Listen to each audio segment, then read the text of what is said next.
এখন আসেন, আপনারা যদি প্রশ্ন করেন যে হুজুর এটার উদাহরণ কি, তো উদাহরণ মুসান্নিফ রাহিমাহুল্লাহ সামনে দিচ্ছেন, নাহবু দুরিবা জাইদুন।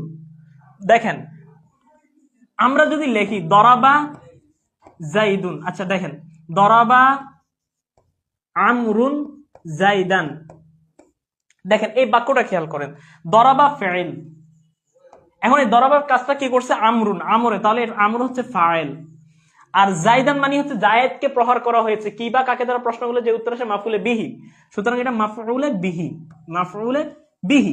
এখন খেয়াল করেন এই যে দরাবা আমরুন জাইদান, আমর জায়েদকে মেরেছে, তার মানে আমার এখানে দরাবাটা ফেলে মারুফ হওয়ার কারণে আমরা ফাইল পাইছি।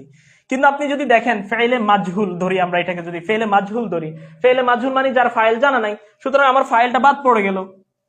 এখন এই ফাইলটারে হজব করার পরে কি করছে জানেন, এই জায়েদ সাহেবকে ওনার জায়গা আইনা রফার দিছে, কারণ উনি ফাইলের জায়গা চলে আসছেন, এই জন্য ওনাকে রফা দিয়ে দেওয়া হয়েছে এবং ওনার নাম মাফুলে বিহি থেকে পরিবর্তন হয়ে নায়েবে ফাইল হয়ে গিয়েছে। কি হয়ে গেছে?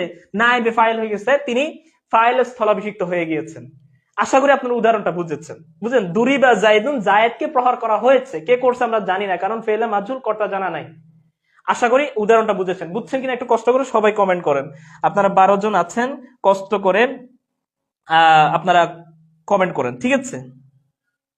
যারা আছেন একটু কষ্ট করে কমেন্ট করেন। এখন আপনারা দেখেন মুসান্নিফ রাহিমাহুল্লাহ যে সংজ্ঞাটা দিয়েছেন ওইখানেই কিন্তু নাইবে ফাইলের উদাহরণটা আছে। দেখেন এই যে হুজিফা ফেলে মাজহুল, ঠিক আছে? এখন এই ফেলে মাজহুলটার পরে আমরা জানি নাইবে ফাইল আসবে এবং এটা দুই সিগা, কিন্তু দুই সিগার আগে যদি কোনো ইসিম না থাকে তাহলে তার পরবর্তী ইসিমটা ফাইল হয়।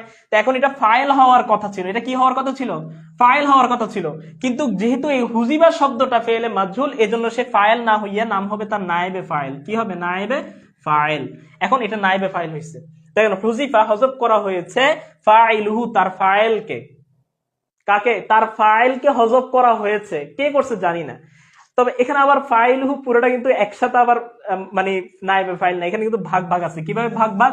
আমরা কিন্তু এটা আপনাদেরকে আলোচনা করেছি আগেই, যে এই হুটা হচ্ছে জমির, ইসিমের সাথে যদি জমির মিলে আসে সেই জমিরটা হয় জমিরে মাজরুরে মুত্তাসিল। আমরা পড়িয়েছি ইসিমের সাথে যে জমির মিলে আসে সেটা জমিরে মাজরুরে মুত্তাসিল, এটা তারকিবে মুজাফি ইলাইহি হয় আর ইসিমটা মুদাফ হয়।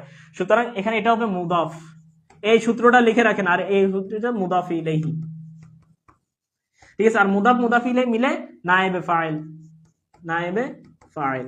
বুঝে আসছে?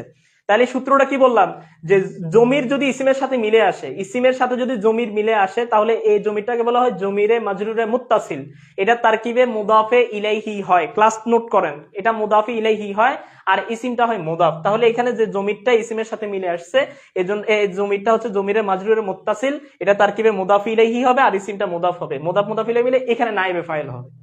আশা করি আপনারা বুঝেছেন। একটু বিষয়টা কঠিন, যারা নতুন আছেন তাদের জন্য হয়তো বিষয়টা আরো কঠিন মনে হবে, বাট আপনারা আস্তে আস্তে নোট করে রাখেন, অন্তত পরবর্তীতে পড়লে যাতে বুঝে আসে।